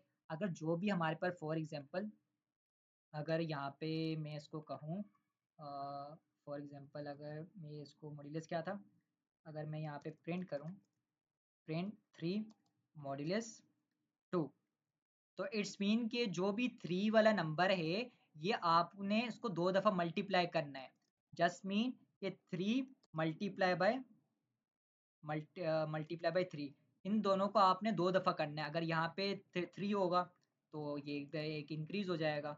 तो मतलब ये पहली वाली वैल्यू को उतनी बार डिवाइड कर दो जो सेकंड वैल्यू लिखी है। ये नंबर सेम रहेगा, बस ये पावर होता है कि इसको कितनी बार आपस वाले नंबर इसी नंबर के साथ मल्टीप्लाई करना है, ठीक है। बाकी ये हमारे पास अरिथमेटिक ऑपरेटर्स होते हैं, ठीक है। देन हमारे पास असाइनमेंट ऑपरेटर होते हैं। असाइनमेंट ऑपरेटर हमारे पास ये ऑपरेटर होते हैं कि अगर हमने कोई वैल्यू असाइन की हुई है, just like a equal to 5, a equal to 5 अगर हमने असाइन किया हुआ है, तो ये हमारे पास सिंपल सा असाइन कर रहे हैं। लेकिन ये प्लस इक्वल ऐसी चीज़ है, अगर फॉर एग्जांपल अगर ए इक्वल टू 5 है, यहाँ पे अगर मैं लिखना चाहूँ ए इक्वल टू 5, अगर मैं इसकी इस वैल्यू को मैं इंक्रीज करना चाहता हूँ, मतलब इस वैल्यू को चेंज करना चाहता हूँ, 6 करना चाहता हूँ, लेकिन मैं चाहता हूँ कि ये जो ए की वैल्यू है, इसको जो 5 है मैं इसको भी इंक्लूड करना चाहता हूँ। तो ये हमारे पास तरीकेकार होता है कि ऊपर वाले वेरिएबल को भी हम दोबारा से नीचे वाले वेरिएबल के अंदर यूज कर सकते हैं, बेशक उसको असाइन कर रहे हैं। तो यहाँ पे क्या हो रहा है, हम ये वेरिएबल मतलब इसको मतलब रीअसाइन कर रहे हैं और ये जो वैल्यू है इसको हम यहाँ पे दोबारा से यूज भी कर रहे हैं। तो ये ए का मतलब क्या है, 5 है। अब इस काम से बचने के लिए ना हम क्या कर सकते हैं कि ए हमने 2 दफ़ा लिखना पड़ रहा है, तो हम क्या कर रहे हैं कि भाई प्लस इक्वल टू 6। अगर इस काम से बचने के लिए ना हम ये शॉर्ट हैंड तरीका आजमा लेते हैं, तो बाकी ये दोनों तरीके सेम ही है। ये देखें, ए प्लस इक्वल टू 3, तो अगर हम इस काम से बचने के लिए ये तरीका आजमाते हैं और ये हम वैल्यू को असाइन करने के लिए यूज होता है, ठीक है। अब जहाँ पे इक्वल का साइन लगा हुआ हो ना, जहाँ पे भी अगर इक्वल का साइन लगे, आपको ये समझ जाना चाहिए कि ये असाइनमेंट ऑपरेटर होते हैं, ठीक है। कंपैरिजन ऑपरेटर क्या होते हैं? कंपैरिजन दो वैल्यूज को आपस में देखते हैं कि ये दोनों क्या कर रहे हैं। इन अगर डबल इक्वल साइन लगाया हुआ है ना, तो ये चेक करता है कि पहली वाली वैल्यू दूसरी वाली वैल्यू बराबर है या नहीं। अगर बराबर है तो ये ट्रू फॉल्स में हमेशा ना ये ट्रू फॉल्स में आंसर देता है। और ये भी हमारे पास ट्रू नहीं नहीं ये ट्रू फॉल्स में नहीं देता, कंपैरिजन ऑपरेटर ट्रू फॉल्स में देते हैं। नॉट इक्वल क्या करता है, ये नहीं बोलता कि ये ना ये चीज मतलब ये दोनों बराबर है, ये बोलता है ये दोनों बराबर ही नहीं है। फॉर एग्जाम्पल मेरा नाम हमजा रफीक है, मैं ये कहता हूँ कि भाई मेरा नाम हमजा रफीक है, ये तो डबल इक्वल का साइन है, मैं खुद कह रहा हूँ कि मतलब ट्रू आएगा। अब मैं कह रहा हूँ कि मेरा नाम अली नहीं है, मेरा नाम एग्जैक्टली हमजा है ना, मैं बोल रहा हूँ कि मेरा नाम अली नहीं है। फॉर एग्जाम्पल यहाँ पे नॉट इक्वल कह रहा है कि भाई मेरा नाम अली नहीं है, तो मतलब इज ट्रू कि भाई वो खुद कह रहा है कि भाई मैं गलत हूँ। ठीक है, अगर वैल्यू सेम होगी ना, वैल्यू सेम होगी तो समझ लें इसका उलट हो जाता है। अगर जिसको मेरी बात समझ नहीं आई ना तो वो पहले ये चेक कर लें कि ये दोनों वैल्यू बराबर है, इसका उलट हो जाएगा। ग्रेटर देन और लेस देन ये होता है कि हमारे पास वैल्यू चेक करता है कि कौन सी बड़ी है कौन सी छोटी है। लेकिन इनमें एक आपको एक टिप दूंगा कि जिनकी तरफ से दो डॉट होते हैं ना, दो डॉट, तो इट्स मीन दो डॉट वाली जो चीज़ होती है वो हमारे पास बड़ी होती है। और तो ये होता है, लेकिन हम इक्वल का साइन क्यों लगाएं। फॉर एग्जाम्पल अगर ए और बी हमारे पास बराबर हो जाता है तो वो क्या होता है, हमारे पास ए और बी बराबर हो जाता है, देन वो फॉल्स रिटर्न करता है, क्योंकि वो ना बड़ा है ना छोटा है। लेकिन अगर हमने इक्वल का साइन लगा दिया है तो ए इक्वल टू 5 मतलब इक्वल की वैल्यू भी हो जाएगी तो चल जाएगा। फॉर एग्जाम्पल अगर मैं यहाँ पे लिखूँ, मैं यहाँ पे लिख लेता हूँ बी इक्वल टू 6। अगर मैं यहाँ पे लिखता हूँ कि ए ग्रेटर देन बी, तो वेट अगर ए बड़ा है, नहीं एग्जैक्टली बड़ा नहीं है। अगर मैं सेम लिख लेता हूँ, फॉर एग्जांपल सेम लिखता हूँ, अगर इसको मैं चलाऊंगा तो मुझे यहाँ पे फॉल्स आएगा, क्योंकि भाई ये दोनों बराबर हैं। मुझे तो बड़ा और छोटा देखने का है, लेकिन मैं कहता हूँ आप बड़ा छोटा देखो, अगर बराबर भी हो जाता है तब आपने ट्रू रिटर्न करना है। तो ये इक्वल का साइन ये चेक ये भी देखते हैं कि अगर सेम है तो आपने फिर भी ट्रू रिटर्न करना है। तो ये हमारे पास कंपेरिजन ऑपरेटर में आ जाते हैं। देन लॉजिकल ऑपरेटर सिंपल सी चीज़ है। एंड क्या करता है, दो स्टेटमेंट्स होती हैं जस्ट लाइक ये बोल रहे हैं ए बड़ा है 3 से, बी छोटा है 10 से। तो इट्स मीन अगर ये दोनों ट्रू होंगी ना, दोनों स्टेटमेंट ट्रू होंगी, देन ये हमें ट्रू रिटर्न करेगा। अगर इनमें से एक भी गलत हो जाती है तो वो आपको फॉल्स रिटर्न करेगा। अब यही चीज अगर और के साथ देखी जाए तो वो कहता है कि आप इन दोनों वैल्यू में से अगर एक भी आपकी ट्रू हो जाती है ना, दो ट्रू हो तो समझ लो कि वो काम आपका हो हीगा। लेकिन अगर इनमें से एक भी आपकी ट्रू हो जाती है हम आपको ट्रू रिटर्न करेंगे। अच्छा, नोट क्या करता है, नोट एग्जैक्टली ये करता है कि अगर आपकी वैल्यू अंदर जो भी है अगर वो ट्रू है उसका उलट कर देगा। जो भी चीज़ अगर हो रही है परफॉर्म हो रही है, अगर वो ट्रू है तो वो फॉल्स हो जाएगा, फॉल्स होगा तो ट्रू हो जाएगा। अब दो चीज़ें आ जाती हैं। जी, मैं देख लेता हूँ।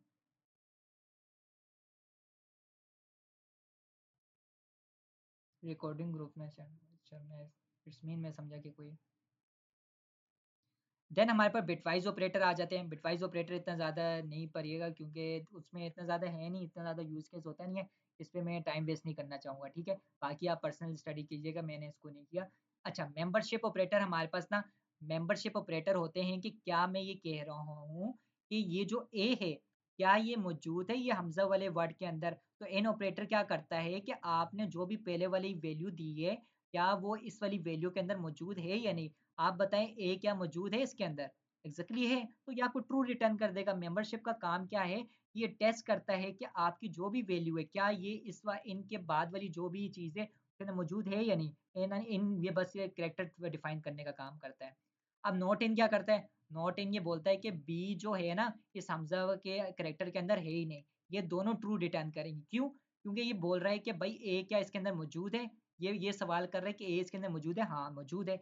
लेकिन ये सवाल नहीं कर रहा है, ये बोल रहा है बी इसके अंदर मौजूद नहीं है। एग्जैक्टली क्या आपको यहाँ पे बी मौजूद नजर आ रहा है, नहीं आ रहा, तो ये वहाँ पे ट्रू रिटर्न करेगा, ठीक है। बाकी आइडेंटिटी ऑपरेटर हमारे पास ये ऑपरेटर्स होते हैं जो मेमोरी लोकेशन चेक करते हैं। इट्स मीन अच्छा, इन दोनों में मेमोरी आइडेंटिफिकेशन के अंदर ना दो चीज़ें हैं। अगर आपको फॉर एग्जांपल अगर मैं कहता हूँ यहाँ पे अगर मैं कहता हूँ, ठीक है, फॉर एग्जांपल अगर मैंने आपको कहा है कि ये अगर फॉर एग्जांपल और सी इक्वल टू 2/3, अगर ये दोनों हमारे पास वेरिएबल बने हुए हैं तो ये दोनों अलग अलग मेमोरी लोकेशन लेते हैं। जो बैकवर्ड के अंदर पाइथन के अंदर जो चीज़ होती है ना, तो ये दोनों अलग अलग मेमोरी लेते हैं। लेकिन ऐसे फिर कौन है कि जो सेम लेते हैं, जो स्ट्रिंग होती है ना, स्ट्रिंग होती है। अगर अगर मैं यहाँ पे अगर बात करूँ स्ट्रिंग की, अगर मैं यहाँ पे इंटीजर या स्ट्रिंग की बात की जाए, अगर मैं यहाँ पे अगर स्ट्रिंग भी लिखता हूँ, अगर 6 लिख लेता हूँ या ये ले लेता हूँ, ये दोनों सेम मेमोरी लेंगे, ठीक है। ये दोनों सेम मेमोरी लेंगे, लेकिन नंबर की एक लिमिट होती है, स्ट्रिंग की तो कोई लिमिट नहीं होती, नंबर की लिमिट होती है 258 आई थिंक, वो आप चेक कीजिएगा। 258 के बाद, अगर 258 के बाद अगर ये सेम नंबर है तो तब तक तो ठीक रहता है, शायद मे बी नंबर मैं रॉन्ग बता रहा हूँ, यहाँ तक तो वो सेम मेमोरी लेगा बैकएंड के अंदर। लेकिन अगर 258 या कुछ डिजिट्स के बाद वो आपको ना यहाँ पे फॉल्स मतलब बोलता है कि भाई आपकी जो मेमोरी लोकेशन है गलत है। तो यहाँ पे वो, लेकिन लिस्ट के अंदर क्या कर सकते हैं, अगर फॉर एग्जांपल ये दोनों सेम मेमोरी क्यों नहीं लेते, हमारा ये भी सवाल है, पाइथन इन दोनों को सेम मेमोरी ले। अगर मैं कहूँ कि अगर इसके अंदर ऑपरेशन परफॉर्म कराने, तो बी के अंदर मैं काफ़ी मतलब अलग ऑपरेशन परफॉर्म करा सकता हूँ, सी के अंदर अलग करा सकता हूँ। जो चीज़ म्यूटेबल है, जिनको चेंज किया जा सकता है, तो वो हमारे पास मेमोरी सेम नहीं होती। तो इस क्या करता है, ये चेक करता है कि क्या ए हमारे पास बराबर है बी से, अगर वो सेम मेमोरी पे होंगे तो बोलेगा ट्रू है, अगर फॉर एग्जांपल वो दोनों सेम मेमोरी में नहीं होंगे तो वो आपको फॉल्स रिटर्न कर देगा। आइडेंटिफिकेशन थोड़ा सा मुश्किल टॉपिक है, ठीक है। बाकी यही लॉजिकल ऑपरेटर में था कि true if operands are true. अच्छा, इसका अगर ओवरव्यू लिया जाए ना, ओवरव्यू लिया जाए, तो यहाँ पे हम दो कंसेप्ट थे, ऑपरेटर्स और ऑपरेंड्स का था। ऑपरेटर मतलब हमारे पास कोई ऑपरेशन परफॉर्म कराने के लिए होते हैं। देन ऑपरेंड्स हमारे पास क्या होते हैं, जो इस पे हम वैल्यूज मतलब जिन पे ना हम काम कर रहे होते हैं। अब जो ऑपरेटर्स क्या होते हैं, ऑपरेटर हमारे पास दो किस्म के ऑपरेटर होते हैं, यूनेरी ऑपरेटर और बाइनरी ऑपरेटर। यूनेरी ऑपरेटर का हमने बताया था कि ये सिंगल वैल्यू पे काम कर रहे होते हैं। बाइनरी ऑपरेटर दो वैल्यूज पे काम कर रहे होते हैं, जिनमें अरिथमेटिक में मतलब प्लस माइनस डिवाइड ये सारी चीज़ें आ रही होती हैं। कंपैरिजन में ये दो वैल्यूज को आपस में चेक करता है कि दोनों हम कंडीशन लगा रहे होते हैं। और क्या होता है, और चेक और एंड क्या करता है, दो वैल्यू को चेक करता है कि ये दोनों क्या ट्रू हैं या नहीं है, इन पे कोई एक कंडीशन लगा लेती हैं, दोनों ट्रू होंगी तो आपने ट्रू रिटर्न करना है, और क्या करते हैं, एक वैल्यू भी ट्रू है तो वो कर देता है असाइनमेंट। एक तरीकेकार होता है जिसके जरिए हम वैल्यू असाइन कर रहे होते हैं। लॉजिकल ऑपरेटर और असाइनमेंट ये सारे नीचे दोबारा से आगे। Identity operator memory location check करता है, अगर दोनों मेमोरी लोकेशन बराबर हैं तो वो ट्रू रिटर्न कर देगा, इज नॉट उलट कर देता है। मेंबरशिप मेमोरी चेक में मतलब मेंबर चेक करता है कि क्या इसके अगले जो सीक्वेंस दिया है इनके बाद वो क्या है या नहीं। तो ये पैराग्राफ ही बना हुआ है, बाकी ये सारी चीज़ है। और इंशाल्लाह ये आप एमसीक्यूज़ की थोड़ी तैयारी कर लीजिएगा, ठीक है। देन हम फोर रेपो पे चल जाते हैं। तो अभी तक हमने क्या किया है, फर्स्ट जो थी इंट्रोडक्शन टू पाइथन, जिसमें हमने पढ़ा कि पाइथन एग्जैक्टली क्या है, वो कहाँ कहाँ यूज़ की जाती है, इंटरप्रिटर सिस्टम क्या होता है, जो हमारे पास टर्मिनल पे कोड होता है वो हमारे पास बैकएंड के अंदर किस तरह स्टार्ट होता है। डेटा टाइप्स के अंदर हमने हमने हर डेटा टाइप पढ़ी जो हमारे पास पाइथन के अंदर एग्जीक्यूट होती है। हमने यहाँ पे ये पढ़ा कि ऑपरेटर्स को किस तरह यूज़ किया जाता है, और ये सारी चीज़ें क्या होती हैं। देन हमारे पास स्ट्रिंग कास्टिंग आ जाती है, ठीक है। अ, किसी का कोई क्वेश्चन तो नहीं होगा। देन अगर स्ट्रिंग कास्टिंग की बात की जाए, अब इसको ओपन कर लेते हैं। हाँ जी, ये किसका भी क्वेश्चन है वो ले जल्दी जल्दी बोल सकते हैं, क्योंकि 11 बजे के, अच्छा ये, अच्छा सॉरी सॉरी, ये थोड़ा एंडिंग में मैं लूँगा। मैं समझा वो मेरे पास लोकेशन थी 13 मिनट के बाद ना, 30 मिनट के बाद ये मीटिंग एंड हो जाएगी, दोबारा से मैं लिंक शेयर करूँगा। ज़्यादातर तो वही है ना जिनको मैंने लिंक शेयर की है। तो अली, आप इधर हो? अली, अच्छा मेरा असिस्टेंट ही गायब है। अच्छा, देन हमारे पास रेपो 4 है। अच्छा, इसको 3 को मद्देनज़र हटा दीजिएगा, मैंने इसको चेंज करना भूल गया हूँ। बाकी हमारे पास ये हमजा अली गायब हो चुके हैं। अच्छा, अच्छा। अच्छा, ये 4 जो है ना, ये हमारे पास 4 है, मैंने इसको 3 लिखा हुआ है। ये हमारे पास स्ट्रिंग की भई ख़ुसूसियत बयान कर रहे हैं, ठीक है? स्ट्रिंग हमारे पास क्या होती है कि कोई वैल्यू होती है, ठीक है? कोई भी वैल्यू अगर हम डबल कोट्स में लिख रहे हैं, तो वो हमारे पास वैल्यू है। अगर यहाँ पे किया जाए ना, तो इसको मैं अगर यहाँ पे लिखूँ यहाँ पे मैं इसको हटा देता हूँ, और यहाँ पे मैं क्या कर लेता हूँ, वेट, अगर मैं इसको थोड़ा-सा अपनी जान बचाने के लिए इसको इक्वल का साइन लगा लेता हूँ। और अच्छा, अच्छा, अच्छा,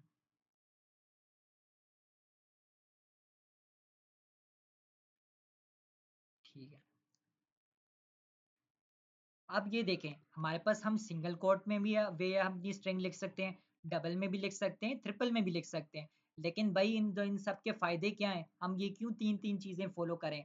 इसमें ये फ़ायदा है, अगर हमने सिंगल कोट में लिखा है ना, तो हम इसके अंदर ना अगर डबल कोट इस्तेमाल करना चाहते हैं, अगर डबल कोट इस्तेमाल करना चाहते हैं, तो वो हम कर सकते हैं। लेकिन सिंगल के अंदर हम कोई सिंगल कोट इस्तेमाल मतलब नहीं कर सकते, वो एरर थ्रो करता है। यही फ़ायदा आता है जब डबल कोट के अंदर हमें कभी-कभार सिंगल कोट इस्तेमाल करना पड़ता है ना, तो इसीलिए बाहर के साइड पे डबल कोट इस्तेमाल करें। लेकिन फिर ट्रिपल का क्या फ़ायदा, अगर हम नेक्स्ट लाइन पे अगर जाना चाहते हैं, ये हमें अलाउ नहीं करता। तो ट्रिपल को हमारे पास क्या करता है कि मल्टीपल लाइन्स जब हमने करनी हो, तो हमें वो अलाउ करता है। चलो ये तो हमने समझ आ गया। फिर ये बैकवर्ड स्लैश क्या है? अब यहाँ पे देखें, यहाँ पे ना हमारे पास कुछ तरीकेकार होते हैं स्ट्रिंग के साथ मैनिपुलेशन करने के, जिसका ना यहाँ पे बैकवर्ड और देन एन। एन के ज़रिए क्या होता है कि ये ब्रेक लाइन हो जाती है, मतलब अगर इसको एग्ज़ीक्यूट करूँ और मेरा लैपटॉप अभी तंग कर रहा है रिकॉर्डिंग की वज़ह से, तो ये एन क्या करता है, ये एग्ज़ैक्टली ना इस स्ट्रिंग को ना नेक्स्ट लाइन पे तब्दील कर लेता है। फॉर एग्ज़ाम्पल अगर इसको दोबारा से चलानी पड़ेगी, तो ये इसको ब्रेक कर देगा। फिर इसके बाद आता है हमारे पास ना टी आता है। टैप क्या करता है, ये स्पेस जनरेट करता है। देन अगर और क्या होते हैं हमारे पास, एक होता है बेसिकली देख लेते हैं, अब याद तो नहीं होंगे। बस ये हमारे पास स्ट्रिंग होता है कैरेक्टर्स लिखने के लिए, हमारे पास ये 3 चीज़ें होती हैं। स्लैश एन में मैंने बोला कि भाई हम क्या करते हैं, ब्रेक लाइन करते हैं, और ये हमारे पास चीज़ें होती हैं। हाँ, ये रहा। अब ये क्या करते हैं, स्लैश एन क्या करता है कि अगर स्ट्रिंग के अंदर हमने स्लैश एन लिखे तो न्यू लाइन आ जाएगी, ऊपर से ब्रेक हो जाता है। टैब क्या करते हैं, एक टैब जनरेट कर लेते हैं। बैकवर्ड बैक स्लैश क्या करता है कि एक बैक स्लैश लिखने की इजाज़त देता है। अगर फॉर एग्ज़ाम्पल अगर यहाँ पे अगर मैं लिखूँ बैक स्लैश के बाद अगर ब्लैक स्लैश लिखता हूँ, तो ये बैक स्लैश हमें मुझे शो होगा स्ट्रिंग के अंदर, एक बैक स्लैश शो होगा। अगर सिंगल कोड डला लेंगे तो ये होगा। और एग्जाम्पल अगर हम स्लैश के बाद कोई भी चीज़ लिखते हैं, वो हमारे पास काम करती है और कुछ उसके रूल्स और रेगुलेशंस होती हैं। ठीक है, अब हमारे पास ना यहाँ पे कुछ आते हैं, हमारे पास ये कॉन्सेप्ट आते हैं, कॉन्केडिनेशन आता है। देन हम क्या कर सकते हैं, इंडेक्सिंग।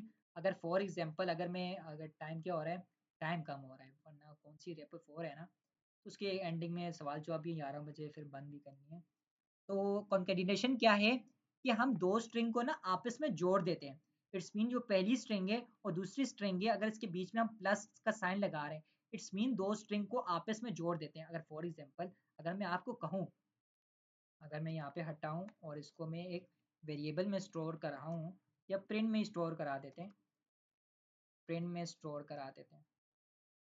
अच्छा, इसको करवाने का एक मकसद है जिसको आप कंफ्यूज नहीं होगा, शायद मैं भी मैनिपुलेशन कर सकते हैं। सर अमीन तो भाई खतरनाक खतरनाक चीज़ें दे रहे होते हैं।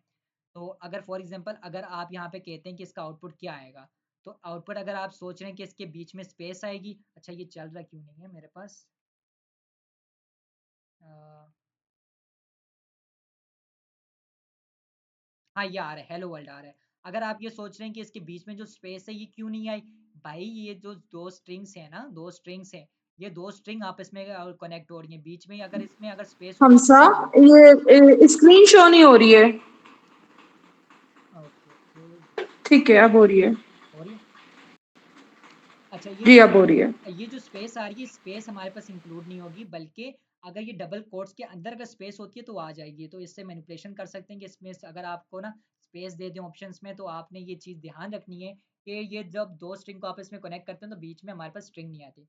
ठीक है, ये चीज़ हमने होगी। इंडेक्सिंग क्या होती है, इंडेक्सिंग हम अगर हम यहाँ पे अगर मैं आपसे अगर कहूँ x इक्वल टू हमजा, ठीक है, अगर मैं कहता हूँ कि x इक्वल यहाँ पे अगर, स्क्रीन शो नहीं हो रही। अच्छा ये सबके पास इशू आ रहे हैं, एग्जैक्टली मुझे जल्दी जल्दी बता दें। नहीं मेरे पास ठीक है। मे बी मैम शायद आपका ना इशू है। मेरे पास मेरे तो पास स्क्रीन भी शो सही नहीं आ हो रही रही है। है। मेरे नहीं पास नहीं, भी शो हमने हो रही ठीक है। है। सबके पास हो रही है। शो हो रही है। इट्स मीन थोड़ा network connection, okay. It's mean मैं अब आपको आ रही है। आ रही है ना, तो मे बी। अच्छा, अच्छा बेसिकली अगर हमने जीरो लिखा है ना, तो इट्स मीन ये जो पहला करेक्टर है ना, पहला करेक्टर ये हमारे पास शो हो जाएगा। ठीक है, इट्स मीन के ये स्ट्रिंग जो होती है ना हमारे पास इंडेक्सिंग होती है, मतलब इनके इंडेक्स काम करते हैं। अब स्लाइसिंग क्या होती है, स्लाइसिंग में हमारे पास दो कॉन्सेप्ट आ जाते हैं। इट्स मीन अगर यहाँ पे अगर मैं कहता हूँ कि टू, इट्स मीन मैं इसको कह रहा हूँ कि जीरो से लेकर आप टू से पहले वाले डिजिट तक आप काम करें, टू इंक्लूड नहीं होगा। इट्स मीन ये एच और ए हमारे पास आउटपुट शो कर देगा, टू इंक्लूड नहीं होगा, क्योंकि टू के अब मैं बोल रहा हूँ यहाँ पे आप रुक जाओ। इट्स मीन जीरो, वन और टू हमारे पास इंक्लूड नहीं होगा। ठीक है, ये हमारे पास स्लाइसिंग के कॉन्सेप्ट आते हैं। देन लेंथ, तो भाई हमारे पास लेंथ चेक करता है कि भाई इसके अंदर कितने डिजिट्स हैं, ये 5 हैं, तो यहाँ पे अगर यहाँ पे मैंने बोला था 1 से लेकर 3 तक आप यहाँ लें, तो ये पहले से लेकर मतलब 2 वर्ड सिर्फ लेगा, 3 पे जाके रुक जाएगा, 3 को इंक्लूड नहीं करेगा। कॉन्केटिनेशन क्या करता है कि 2 स्ट्रिंग को जोड़ने के काम आता है। इंडेक्सिंग क्या करती है, इंडेक्स पे हम काम कर सकते हैं। स्लाइसिंग एक जगह से लेकर दूसरी जगह तक आपको कहाँ तक का मतलब कॉन्टेक्स्ट चाहिए वो आपको बयान करता है। तो स्ट्रिंग फॉर्मेटिंग, अच्छा फॉर एग्जांपल अगर मैं यहाँ पे लिखूँ, हम अगर यहाँ पे अगर लिखना चाहें, अगर प्रिंट करना चाहूँ मैं प्रिंट, और यहाँ पे मैं अगर इस स्ट्रिंग के अंदर अगर मैं एक्स लिखूँ, तो ये चीज़ हमें अलाउ नहीं करता। ये चीज़ बोलता है कि भाई ये गलत है। मैं आपको अगर यहाँ पे दिखूंगा तो ये मेरे पास एक्स आएगा, ठीक है। हम क्या करते हैं, एफ लगाते हैं, जिसकी मदद से हम यहाँ पे क्या कर सकते हैं, स्ट्रिंग के अंदर ये एक्स की तरह काम कर सकते हैं। लेकिन ये हमारे पास अभी लेटेस्ट तरीका है इन पे इनके साथ काम करने का। ये हमारे पास एफ स्ट्रिंग का लेटेस्ट तरीका है। लेकिन इससे पहले हम ना स्ट्रिंग के अंदर इस तरह काम कर रहे होते थे, जस्ट लाइक अगर यहाँ पे मैंने कर्ली ब्रैकेट लिखा है, curly bracket plus curly bracket, और यहाँ पे हमारे पास मेथड होता है फॉर्मेट का। आप इस पे भी काम कर सकते हैं। अगर मैं यहाँ लिखता हूँ हमजा, देन यहाँ पे किसका नाम लिखूँ, अली लिख लेता हूँ। अब ये क्या कर रहा है, अगर मैं यहाँ पे इसको एक्स को प्रिंट आउट करवाऊँ, तो ये क्या हो रहा है कि हमजा एंड अली ये हमारे पास यहाँ पे स्टोर हो जाएंगे। इट्स मीन ये जो खाली जो डब्बा है ना, खाली ये देखिए हमजा प्लस अली आ चुका है, तो ये खाली डब्बे के अंदर ये वाली वैल्यू स्टोर हो जाती थी। ये इस तरह आपको कैसे पता कि हमजा यहाँ पे स्टोर होगा, ये सीक्वेंस के हिसाब से पहले काम करता, तभी तो एफ आ गया है, तो इसकी जरूरत नहीं है। और ये ओल्ड तरीका होता है, इससे भी पुराना तरीका है, ठीक है। इसके जरिए एस और इस तरह आईडी के जरिए ना हम यहाँ काम कर रहे होते थे। बाकी ये अगर और क्या चीज़ें हैं हमारे पास, टाइप कास्टिंग आ जाती है। टाइप कास्टिंग हमारे पास आ जाती है जिसके अंदर ना जिसकी भी वॉइस खुली हुई है आप काइंडली बंद कर दें। यहाँ पे अगर फॉर एग्जांपल अगर हमारे पे इम्प्लीसिट टाइपिंग क्या होती है और हमारे पास दूसरी क्या टाइपिंग होती है, अगर ये देखना चाहें, तो अगर फॉर एग्जांपल अगर मैंने यहाँ पे इसको एग्जीक्यूट कर रहे हैं, अब देखिए हमारे पास 10 क्या इंटीजर डेटा टाइप है, मतलब नंबर्स वाली डेटा टाइप है, और 5.5 है। अब आप यहाँ पे कहें कि भाई ये तो इंटीजर डेटा टाइप है और यहाँ पे फ्लोट डेटा टाइप है, ये दो अलग अलग टाइप है। अब ये पाइथन क्या करता है, ये अपने आप से ना इन दोनों, अगर ये दोनों डिफरेंट डेटा टाइप्स हैं, इनको अपनी मर्जी से क्या कर देगा, यहाँ पे फ्लोट डेटा टाइप में कर देगा। इट्स मीन जो पाइथन अपनी मर्जी से खुद पाइथन खुद कन्वर्ट करेगा, तो वो उसको क्या कहेंगे, इम्प्लिसिट डेटा टाइप। भाई ये हम खुद नहीं कर रहे, ये पाइथन अपने कॉन्सेप्ट के हिसाब से, लॉजिक के हिसाब से कर रहा है। एक्सप्लिसिट टाइपिंग वो होती है, अगर फॉर एग्जांपल अगर मैं यहाँ पे आपको यहाँ पे कहूँ 5.5 और यहाँ पे इसको मैं स्टोर कर दूँ। अच्छा मीटिंग ऑफ हो गई है। अच्छा अच्छा जो ज़्यादातर तो ग्रुप में ही होंगे ना, तो मैं दोबारा शेयर आउट कर लूँगा। और मे भी 3 मिनट है, अगर जो भी अगर ग्रुप में नहीं है ना, वेट, अगर यहाँ पे लैपटॉप मेरा तंग नहीं करे, वैसे सब तो ज़्यादातर होंगे ही ना। तो बस ये इंशाल्लाह भी इसके बाद ना फिर हम अपना मीटिंग एंड हो रही है, कैसी सवाल सुन लेते। अरे नेक्स्ट में ले लेते हैं ना अली। अली तुम लिंक शेयर कर लो, अगर जो जो कनेक्ट नहीं है ना वो आ जाए, बाकी बाद में भी शेयर आउट कर लेंगे। कोशिश करूंगा कि यार किसी की जो है आ सके। और बाकी हमारे पास अभी टाइप कास्टिंग एक्सप्लिसिट है, देन हमारे पास फिफ्थ रेपो बच गई है, उसके बाद इन थोड़ा थोड़ा बहुत रिव्यू लेंगे। बाकी ये हमारे पास स्ट्रिंग के साथ ना हम ये काम कर रहे होते हैं, ठीक है। और जिनके भी क्वेश्चन आंसर है ना, तो बस इंशाल्लाह अभी नेक्स्ट मीटिंग के बाद ना हम ले लेते हैं। ये अभी हमारे पास टाइम है, अब जो जो देना चाहते हैं, किसी का कोई क्वेश्चन है रिलेटेड एग्जाम के रिलेटेड, कुछ भी आप कर सकते हैं। फिर नेक्स्ट मीटिंग में मिलते हैं, ठीक है।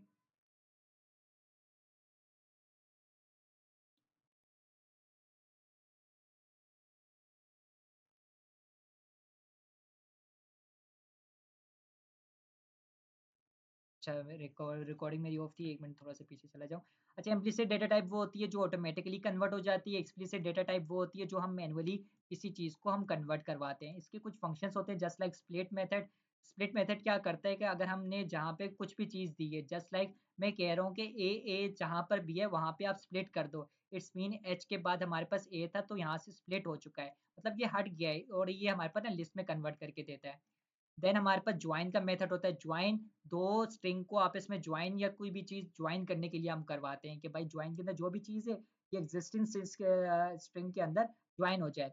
अच्छा, रिप्लेस क्या होता है? रिप्लेस में हम क्या करते हैं कि हम इसको कह सकते हैं, अगर इसको मैं यहाँ पे कह दूं रिप्लेस, रिप्लेस। अब मैं कह रहा हूँ जहां जहां पर ए है ना, वहां पे आप डब्ल्यू लगा लो, तो ये आपको रिप्लेस कर देता है। जो भी आप स्ट्रिंग प्रोवाइड करो पहले नंबर पे, उस स्ट्रिंग को डब्ल्यू पे कन्वर्ट कर देता है, जस्ट लाइक दिस। और फाइंड का मेथड क्या करता है, आपको बाई टेक्स्ट फाइंड करके देता है। अपर और लोअर तो आपको पता होगा कि बाई टेक्स्ट को लोअर में और कैपिटल में करके देता है। और ये सारी चीज़ें और ये सारे एमसीक्यूज हैं हमारे पास, ठीक है। ये आप सबने प्रैक्टिस आउट करनी है, ठीक है। देन हमारे पास लास्ट में अभी टॉपिक आ जाता है।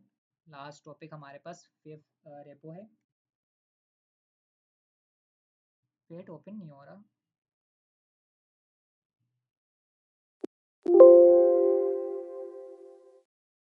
यस, 5 हमारे पास कंट्रोल फ्लो आ जाता है, जिसके अंदर ना हम मतलब डिसीजन मेकिंग के ले रहे होते हैं।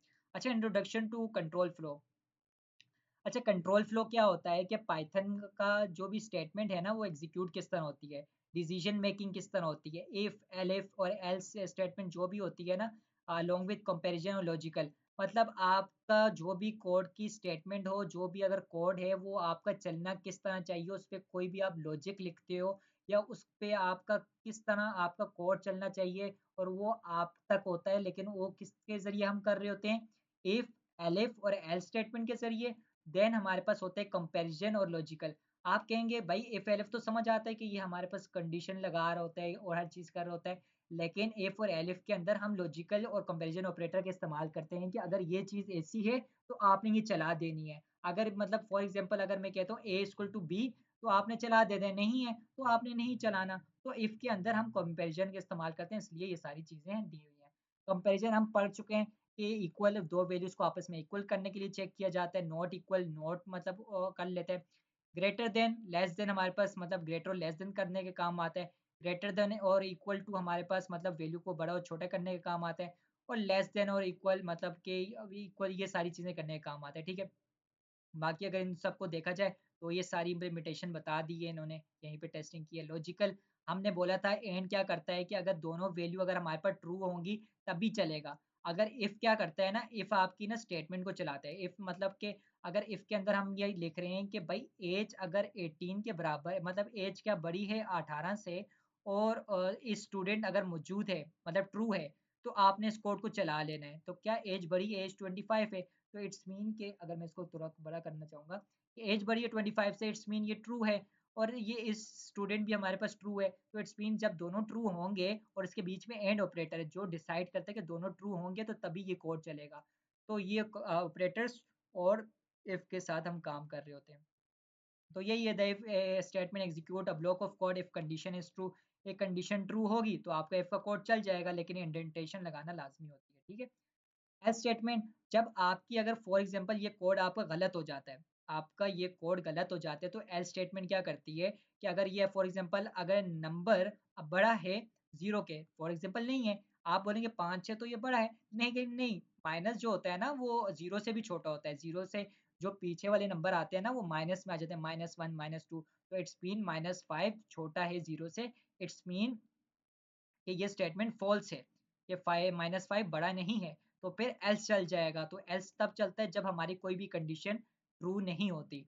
एलिफ क्या करता है, अच्छा पहले तो हमारे पास इफ चल रहा होता था तो एल्स चल रहा होता था, लेकिन एलिफ क्या करता है कि इफ जब चल जाता है, इफ जब चल जाता है तो भाई वो आपके पे एग्जीक्यूट हो जाता है। लेकिन एलिफ क्या करता है, एलिफ मतलब आपकी जब ये स्टेटमेंट पहले रीड करता है, अगर ये ट्रू है तो आपको ट्रू रिटर्न कर देगा। एलिफ क्या करेगा कि फिर ये चलाएगा, देन एल्स पे हमारे पास ये चल जाता है। देन हमारे पास नेस्टेड में क्या होता है कि अगर फॉर एग्जांपल अगर इफ हमारे पास ट्रू हो जाता है, इफ की स्टेटमेंट ट्रू हो जाती है, हम इफ के अंदर एक और इफ लगाते हैं कि फॉर एग्जांपल अगर इफ हमारे पास नम अगर ग्रेटर है जीरो से, अगर ये ट्रू हो चुका है, तो देन हमने इसके अंदर एक और स्टेटमेंट लगाई है, अगर इन दोनों को फिर दोबारा से चेक करेगा, अगर इफ ट्रू है देन ये एग्जीक्यूट होगा, तो इफ का ब्लॉक ये हमारे पास चल जाएगा, ठीक है। Then practical examples, practical example हम किस तरह कंट्रोल फ्लो को हैंडल कर रहे होते हैं। एक सिंपल कैलकुलेटर बनाया, तो इफ के अंदर मैंने यहाँ कहा है कि अगर ऑपरेटर प्लस पे अगर बंदा कोई क्लिक करता है, देन आपने उस वैल्यू को प्लस कर देना है। अगर कोई माइनस पे क्लिक करता है तो आपने उन दोनों वैल्यूज को माइनस कर देना है। मल्टीप्लाई पे मल्टीप्लाई, डिवाइड पे डिवाइड, देन एल्स पे हमारे पास ये आ चुका है। ग्रेटिंग में होता है ग्रेट सिस्टम, ये सारा बना हुआ है। अच्छा, लूप और इल्ट्रेशन, अगर हमारे पास दो लूप्स होते हैं, फॉर लूप होता है, वाइल लूप होता है, बाकी दोनों काम का इससे ही कर रहे होते हैं कि दोनों को एक चीज़ पे ना चलाने के लिए काम किया जाता है, लेकिन इन दोनों का फ़ायदा अलग अलग है। फॉर लूप तब हमें चलाना चाहिए जब हमारे पास कोई वैल्यू एग्जिस्ट वैल्यू पे हमें काम करना हो, जस्ट लाइक कि एक एरे बना हुआ है, एक लिस्ट बनी हुई है जिसके अंदर मल्टीपल वैल्यूज हैं, तो हम वहाँ पे फॉर लूप इस्तेमाल करेंगे कि उस वैल्यू के अंदर जो एग्जिस्टिंग वैल्यू है उस पे हम लूप चला के हम चीज़ों को प्रिंट आउट करवा सकते हैं। लेकिन वाइल लूप जब हमें कंडीशन लगानी हो कि भाई 10 बार चले, 10 से भाई अगर फॉर एग्जांपल अगर कोई वैल्यू अगर 10 से बड़ी हो जाती है तो आपने इसको रोक देना है। तो वाइल लूप क्या करता है कि जब आपको कोई कंडीशन लगाने की इजाज़त देती है, और एक खास यूज़ ये होता है कि वो रिपीटेबल चलता जाता है अगर कोई कंडीशन नहीं लगाते। तो ये देखें, फ्रूट हमारे पास बना हुआ है, तो फॉर फ्रूट इन फ्रूट्स लगाते हैं तो प्रिंट करते हैं, तो इट्स मीन कि ये हमारे पास चल जाएगा। फॉर लूप हमारे पास क्या होता है? फॉर लूप हमारे पास, अच्छा, फॉर लूप एल्स के साथ एक मिनट, फॉर लूप ये हमारे पास चल चुका है, देन एल्स। अच्छा, फॉर लूप हमारे पास चलने बाद अगर ये चीज़ चल जाती है ठीक है, वरना एल्स चल जाएगा, ठीक है। एक minute, the else block run only if the loop completed without a break. अगर फॉर लूप हमारे पास चल जाता है, इट्स मीन वो सक्सेसफुली हमारे पास चल जाता है, देन एल्स ब्लॉक हमारे पास चलेगा। व्हाइल लूप क्या करते हैं, कंडीशन लगाते हैं। फॉर एग्जांपल, ये हमारे पास ऑटोमेटिकली ये तो सीक्वेंस पे चल रहा होता है इस वैल्यू पे, तो फिर ये किस पे चलता है, ये इस काउंट पे चलता है। इट्स मीन कि काउंट हमारे पास 1 है ना, यहाँ पे 1 आ चुका है, 1 अभी तक छोटा है हमारे पास 5 से, ठीक है, लेकिन ये पहली बार चलेगा ना, तो ये क्या कर देगा, काउंट की वैल्यू को 2 करेगा, तो फिर ये हमारे पास दोबारा से चलेगा, फिर ये 3 कर देगा, 3 दोबारा से चलेगा, 4 दोबारा से चलेगा, जैसे 5 आएगा, 5 के बाद ये स्टेटमेंट फॉल्स हो जाती है तो ये रुक जाता है। और ब्रेक और कंटिन्यू हमारे पास दो चीज़ें होती हैं जिनको ना हम इनके अंदर यूज़ करते हैं। ब्रेक क्या करता है, वहीं पे इमीडिएटली वहाँ पे रुक जाता है, वहाँ से आगे कोड नहीं चलाता। कंटिन्यू क्या करता है, अगर कंटिन्यू के अंदर कोई लॉजिक लिखी हुई है तो वो उसको ना मतलब चलाने के बजाय वो आगे का काम देखता है। अगर फॉर एग्जांपल मैं इसको कंटिन्यू में कहता हूँ तो 5 के बाद आपने कंटिन्यू कर लेना है, तो मैं ये आगे चल जाता है, ठीक है। उस स्टेटमेंट के बाद आगे एग्जीक्यूट हो जाता है, उसको छोड़ देता है।